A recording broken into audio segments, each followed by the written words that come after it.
नए भविष्य के निर्माण का मौका देता है। आज सौभाग्य से हमारे सामने एक ऐसा ही क्षण है। दशकों पहले जैव विविधता की सदियों पुरानी जो कड़ी टूट गई थी, विलुप्त हो गई थी, आज हमें उसे फिर से जोड़ने का मौका मिला है। आज भारत की धरती पर चीता लौट आए हैं और मैं ये भी कहूंगा कि इन चीतों के साथ ही भारत की प्रकृति प्रेमी चेतना भी पूरी शक्ति से जागृत हो उठी है। मैं इस ऐतिहासिक अवसर पर सभी देशवासियों को बहुत बहुत बधाई देता हूं।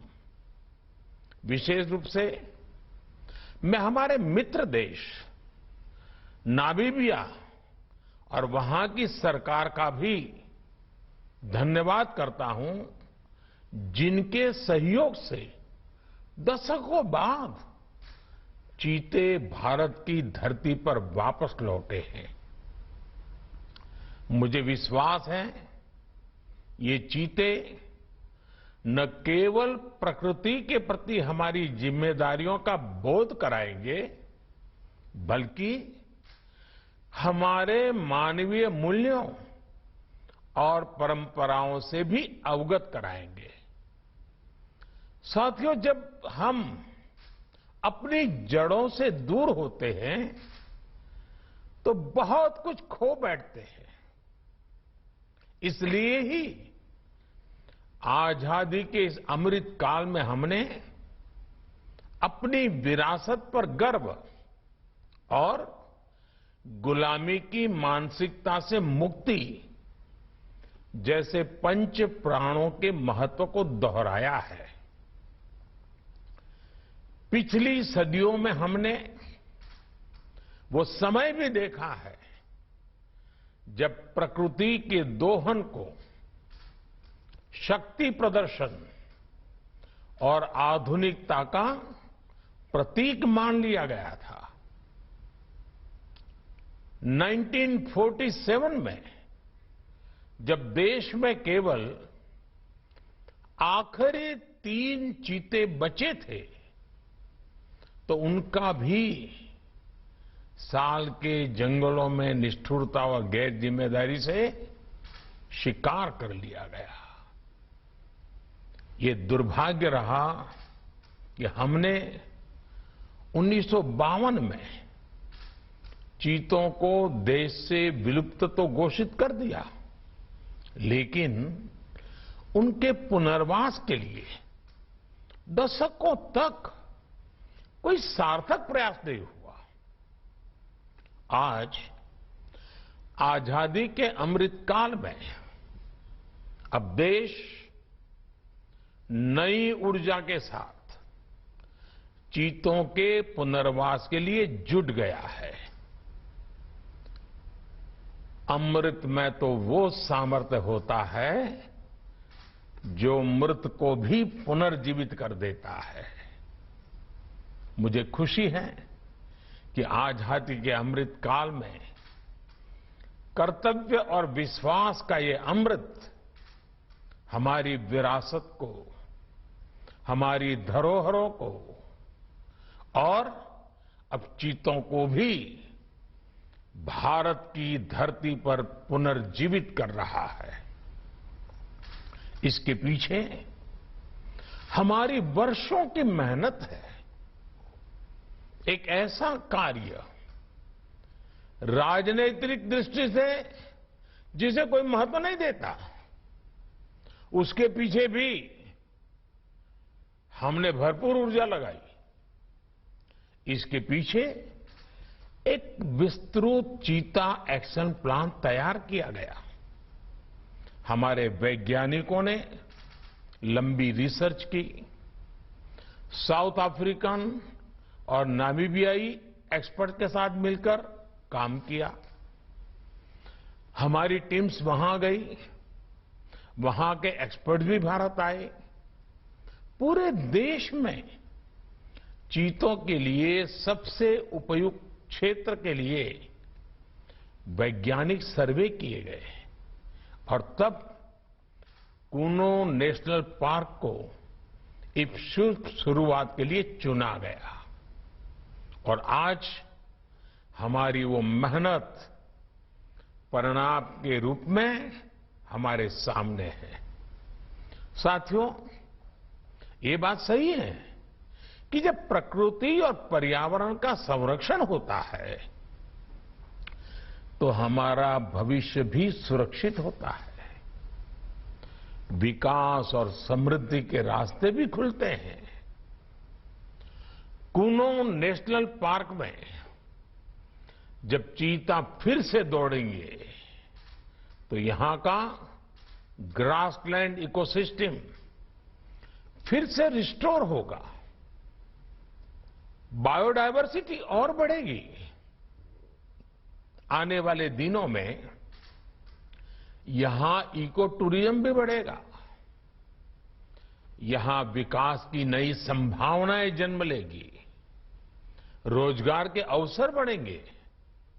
लेकिन साथियों, मैं आज आपसे सभी देशवासियों से एक आग्रह भी करना चाहता हूं। कूनो नेशनल पार्क में छोड़े गए चीतों को देखने के लिए देशवासियों को कुछ महीने का धैर्य दिखाना होगा, इंतजार करना होगा, सहयोग करना होगा। आज ये चीते मेहमान बनकर आए हैं, इस क्षेत्र से अनजान है। कूनो नेशनल पार्क को ये चीते अपना घर बना पाए, इसके लिए हमें इन चीतों को भी कुछ महीने का समय देना होगा। अंतर्राष्ट्रीय गाइडलाइंस पर चलते हुए भारत इन चीतों को बसाने की पूरी कोशिश कर रहा है। हमें अपने प्रयासों को विफल नहीं होने देना है। साथियों, दुनिया आज जब प्रकृति और पर्यावरण की ओर देखती है तो सस्टेनेबल डेवलपमेंट की बात करती है, लेकिन प्रकृति और पर्यावरण, पशु और पक्षी भारत के लिए एक केवल सस्टेनेबिलिटी और सिक्योरिटी के विषय ही सिर्फ है, ऐसा नहीं है। हमारे लिए ये हमारी सेंसिबिलिटी और स्पिरिचुअलिटी का भी आधार है। हम वो लोग हैं जिनका सांस्कृतिक अस्तित्व सर्वम खल्विदम ब्रह्म इस मंत्र पर टिका हुआ है।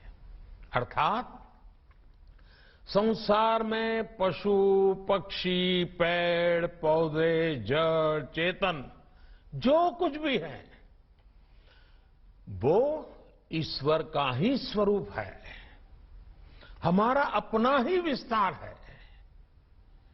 हम वो लोग हैं जो कहते हैं परम परोपकारार्थम यो जीवति सह जीवति, अर्थात खुद के फायदे को ध्यान में रख करके जीना वास्तविक जीवन नहीं है।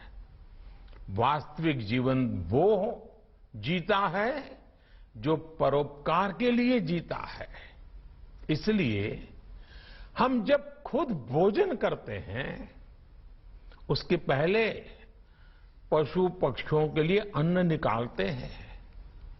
हमारे आसपास रहने वाले छोटे से छोटे जीव की भी चिंता करना हमें सिखाया जाता है, बचपन से सिखाया जाता है। हमारे संस्कार ऐसे हैं कि कहीं अकारण किसी जीव का जीवन चला जाए तो हम अपराध बोध से भर जाते हैं। फिर किसी पूरी जीव जाति का अस्तित्व ही अगर हमारी वजह से मिट जाए, ये हमें कैसे स्वीकार हो सकता है? आप सोचिए, हमारे यहां कितने ही बच्चों को ये पता तक नहीं होता है कि जिस चीता के बारे में सुनकर वो बड़े हो रहे हैं, वो उनके देश से पिछली शताब्दी में ही लुप्त हो चुके हैं। आज अफ्रीका के कुछ देशों में और ईरान में चीता पाए जाते हैं, लेकिन भारत का नाम उस लिस्ट से बहुत पहले हटा दिया गया था। आने वाले वर्षों में बच्चों को इस विडंबना से नहीं गुजरना पड़ेगा। मुझे विश्वास है वो चीता को अपने ही देश में कूनो नेशनल पार्क में दौड़ता देख पाएंगे। चीता के जरिए आज हमारे जंगल और जीवन, उसका एक बड़ा शून्य भर रहा है। साथियों, आज 21वीं सदी का भारत पूरी दुनिया को संदेश दे रहा है कि इकोनॉमी और इकोलॉजी कोई विरोधाभासी क्षेत्र नहीं है। पर्यावरण की रक्षा के साथ ही देश की प्रगति भी हो सकती है। ये भारत ने दुनिया को करके दिखाया है। आज एक और हम विश्व की तेजी से बढ़ती अर्थव्यवस्था में शामिल है, तो साथ ही देश के वन क्षेत्रों का विस्तार भी तेजी से हो रहा है। साथियों, 2014 में हमारी सरकार बनने के बाद से देश में करीब करीब 250 नए संरक्षित क्षेत्र जोड़े गए हैं। हमारे यहां एशियाई शेरों की संख्या में भी बड़ा इजाफा हुआ है। आज गुजरात देश में एशियाई शेरों का बड़ा क्षेत्र बनकर उभरा है। इसके पीछे दशकों की मेहनत, रिसर्च बेस्ड पॉलिसीज और जन भागीदारी की बड़ी भूमिका है। मुझे याद है, हमने गुजरात में एक संकल्प लिया था। हम जंगली जीवों के लिए सम्मान बढ़ाएंगे और संघर्ष घटाएंगे।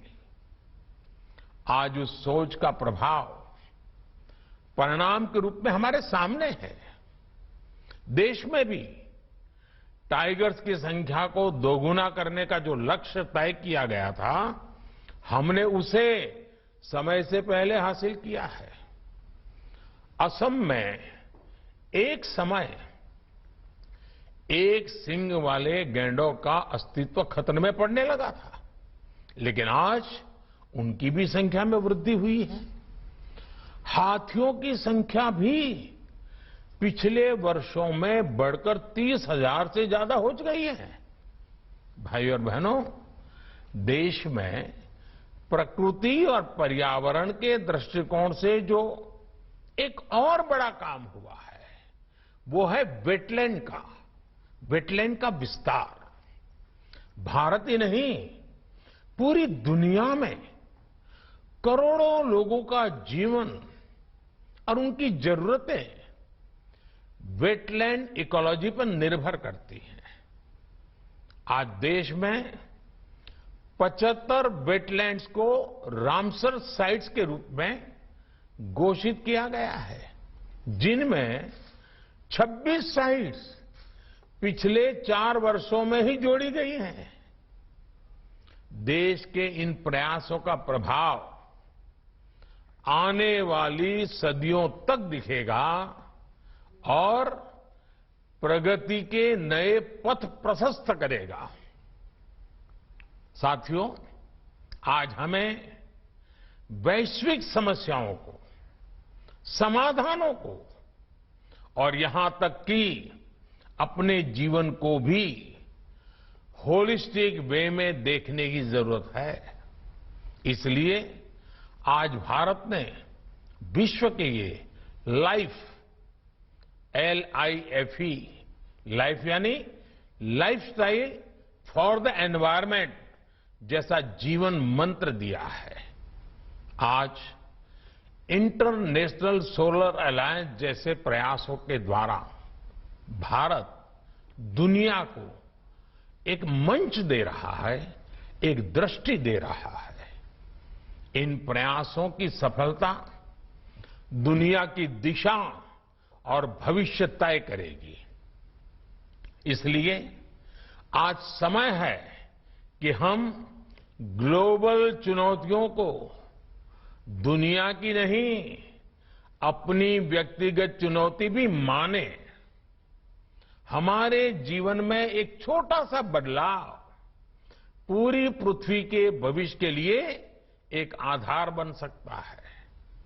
मुझे विश्वास है भारत के प्रयास और परंपराएं इस दिशा में पूरी मानवता का पथ प्रदर्शन करेगी, बेहतर विश्व के सपने को ताकत देगी।